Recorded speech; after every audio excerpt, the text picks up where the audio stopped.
लेकिन इन्होंने बहुत बड़ा पाप किया है। 24 में महिला बिल लागू नहीं, आरक्षण लागू किया नहीं तो एग्जिस्टिंग 543 पे महिला आरक्षण लागू होता। आज जो बिल है वो डिलिमिटेशन का डिफीट हुआ है। पहली बार इस सरकार को हार के सामने जाना पड़ा, उनके चेहरे देखने लायक थे और वो 2/3 मेजोरिटी उनको नहीं मिल पाई।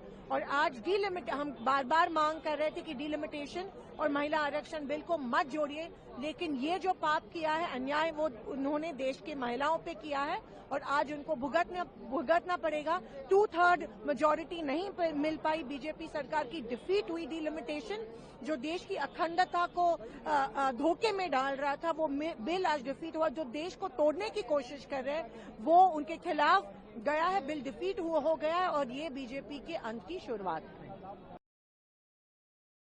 धन्यवाद। प्रणीति शिंदे जी।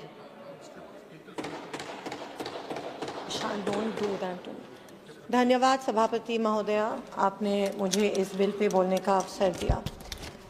सभापति महोदया, आज मैं सदन में एक ऐसे विधेयक पर बोलने के लिए खड़ी हूँ जो सिर्फ एक विधेयक नहीं है, बल्कि इस देश की आधी आबादी की अस्मिता, अधिकार और अस्तित्व से जुड़ा हुआ एक विषय है। मैं आज महिला आरक्षण विधेयक 2023 पे बात करना चाहती हूँ। 23 मैं पहले ही स्पष्ट कर देना चाहती हूँ कि मैं ही नहीं, सारा विपक्ष इस बिल के पक्ष में है और महिलाओं को अपना हक और सम्मान जरूर मिलना चाहिए, ऐसा हम सबका मानना है।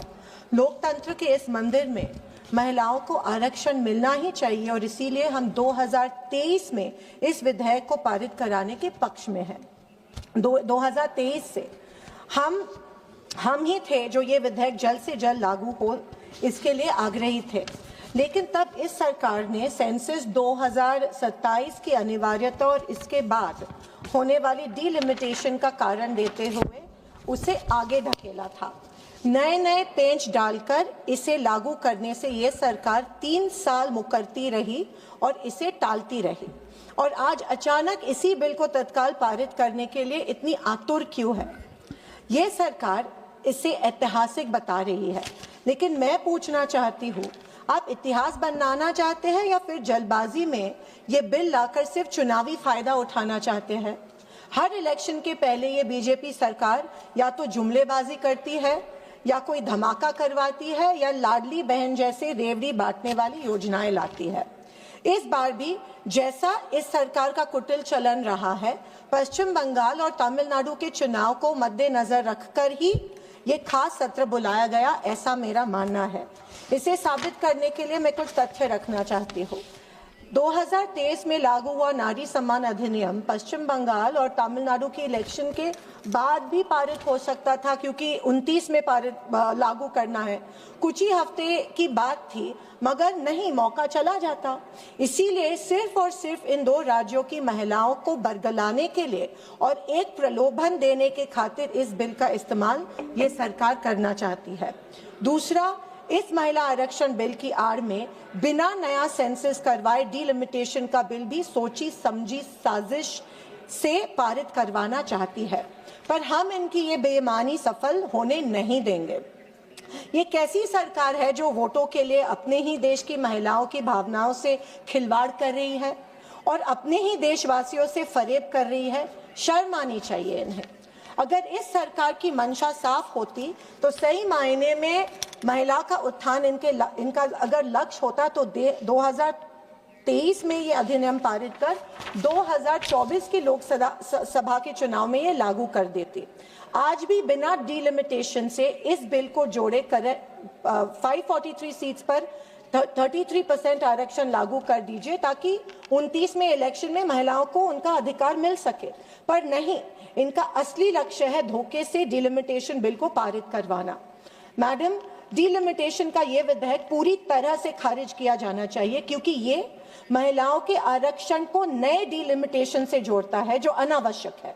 महिलाओं का आरक्षण एक स्थिर 33% है, जिसे अभी भी लागू किया जा सकता है। इसका जनगणना और डिलिमिटेशन से कोई संबंध नहीं है। इस डिलिमिटेशन से जोड़कर सरकार वास्तव में महिलाओं का आरक्षण को टाल रही है। सीटों की वृद्धि से इसे जोड़कर सरकार ये संकेत दे रही है कि महिलाओं के लिए सीटें तभी स्वीकार की जाएगी जब वे नई और अतिरिक्त सीट हो। हमारे प्रधानमंत्री ने कुछ देर पहले कहा भाषण में, मुझे वो थोड़े से कंफ्यूज लगे, या फिर अपनी मीठी बोली से देश की जनता को झांसा देना चाहते थे। उनके मुताबिक इस बीजेपी सरकार से पहले जिन सरकारों ने ग्राम पंचायत में महिलाओं को आरक्षण दिया, वो कूड़ा साफ करने के लिए दिया था। ये वाक्य का मैं निषेध कर रही हूँ। और दूसरे पल खुद कहते हैं कि वो आरक्षण मिलने से अब महिलाएं पॉलिटिकली जागरूक हो जाएगी, आगे छलांग लगाना चाहती है। अरे सर, आखिर कहना क्या चाहते हैं कि दिया वो आरक्षण सही था या नहीं? दूसरा, इन्होंने तंज कसा कि हमारी कांग्रेस सरकार ने ग्राम पंचायत में महिला आरक्षण निचले स्तर पर दिया ताकि प्रस्थापित नेताओं की कुर्सी को धोखा ना हो। तो जनाब, मैं उनको पूछना चाहती हूँ कि आपने जब 50% इंक्रीज डिलिमिटेशन से रैंडम 50% जो सीटें बढ़ाई, उसमें ही महिला आरक्षण की सीट्स निपटा रहे हैं और अपने अन्य साथियों की सीट्स आप सेव कर रहे हैं। खैर, एक इंसान दुविधा मनस्थिति में तभी होता है जब वो सत्य को छोड़कर बात करता है, बहकाने वाले बातें करता है। और तो और, जब माननीय गृह मंत्री आंकड़ेवारी दे रहे थे, तब उन्होंने सिर्फ सदर्न स्टेट्स की आंकड़ेवारी दी, लेकिन नॉर्दर्न स्टेट्स की आंकड़ेवारी नहीं दी, क्योंकि उनको पता था कि उनकी साजिश पकड़ी जाती। सभापति महोदया, महिलाओं के आरक्षण के 334A के अनुच्छेद डिलिमिटेशन से और भी अधिक सख्ती से जोड़ता है जितना कि 2023 का नारी शक्ति वंदन अधिनियम करता है। प्रस्तावित 334A2 कहता है कि महिलाओं का आरक्षण 15 वर्ष के बाद समाप्त हो जाएगा, जब तक कि संसद इसे बढ़ाने का निर्णय न ले। क्यों? महिलाओं का आरक्षण स्थायी होना चाहिए। यही नहीं, ये बीजेपी सरकार अफरा तफरी में लाए इस संशोधन द्वारा संविधान को कमजोर करने का घिनौना षड्यंत्र रच रही है। अगर ये पारित हो जाता तो डीलिमिटेशन के सारे फैसले डीलिमिटेशन कमीशन करेगा, जो इस आयोग का गठन गौरतलब से है, यही सरकार करेगी। इस एक कदम से डीलिमिटेशन मामले में संविधान संशोधन जरूरी रहेगा और ना ही विपक्ष। मैडम, मैं ये समझती हूँ कि डीलिमिटेशन की प्रक्रिया को बिना मौलिक, व्यवहारिक और गुणात्मक अवलोकन के लागू करवाने के भारत की एकता और अखंडता को खतरा पैदा हो सकता है।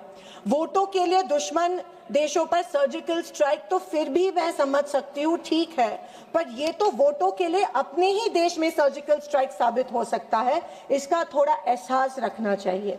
सभी राज्यों में लोकसभा की सीटों में रैंडमली 50% बढ़ोतरी करना चाहती है। सरकार की इस मनमानी वाले फैसलों से दक्षिण और छोटे राज्यों का लोकसभा में महत्व ना के बराबर रह जाएगा। बिना सेंसस और बिना सर्वदलीय विचार विनिमय डीलिमिटेशन का यह फैसला भारत के फेडरल स्ट्रक्चर पर बहुत बड़ा आघात हो सकता है, क्योंकि गिने चुने 3 या 4 बड़े राज्यों जहाँ पे इनकी सरकार है, उनको फायदा हो सकता है और यहाँ पे सत्ता हासिल करना और आसान हो जाएगा। इसका परिणाम स्वरूप छोटे राज्य में डिटैचमेंट की धारणा बढ़ेगी और ये राज्य सेंट्रल फंड्स और स्कीम से दुर्लक्षित रह जाएंगे। बीजेपी की ये सरकार हर कदम पर संविधान को कमजोर बनाकर सत्ता से सारे सूत्र अपने हाथ में रखना चाहती है। लोकहित और इस देश की प्रजा और प्रजातंत्र से इन्हें कोई सरोकार नहीं है। इसीलिए इस सरकार से एक लोक प्रतिनिधि होने के हैसियत से ये गुजारिश कर रही हूँ कि डीलिमिटेशन जैसा जटिल फैसले को लाने से पहले सर्वपक्षीय चर्चा और विचार विनिमय होना चाहिए। और एक नारी होने के नाते सरकार को सचेत करना चाहूंगी कि आप अपने मतलब के लिए कृपया करके महिलाओं का इस्तेमाल करना बंद करें। और आखिर में सत्ता के नशे में चूर इस सरकार को यही कहना चाहूंगी, घमंड ना कर अपनी झूठी ताकत पर ए ना समझ, घमंड ना कर अपनी झूठी ताकत पर ए ना समझ। तुझसे पहले कई सिकंदर बिना निशान जमीन निगल चुकी है। धन्यवाद। जय नारी शक्ति, जय हिंद। अपराजिता सारंगी जी।